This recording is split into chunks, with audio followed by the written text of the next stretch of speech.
যারা জেলে গেছেন তারা বিজেপি সরকার এলে সংগ্রামী ভাতা পাবেন, আমি এখান থেকে ঘোষণা করে দিয়ে গেলাম।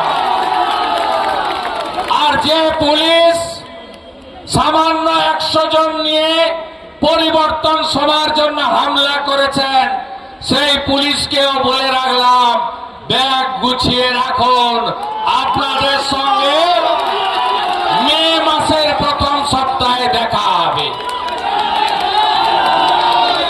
এর উদ্বোধন করে গেছেন বিশ্বের সর্বশ্রেষ্ঠ নেতা, সর্বজনপ্রিয় নেতা, দেশের প্রধানমন্ত্রী মাননীয় নরেন্দ্র দামোদর দাস মোদী আলিপুরদুয়ারে জুলাই মাসের 4র্থ সপ্তাহে।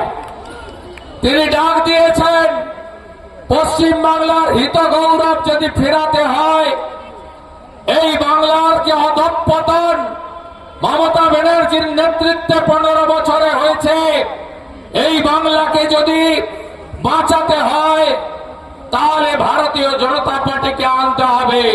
তাই আমরা ভারতীয় জনতা পার্টির ছোট কার্যকর্তা থেকে রাজ্য স্তরের কার্যকর্তা, জনপ্রতিনিধিরা সর্বত্র মানুষের দুয়ারে পরিবর্তনের আওয়াজ নিয়ে আমরা আপনাদের কাছে হাজির হয়েছি।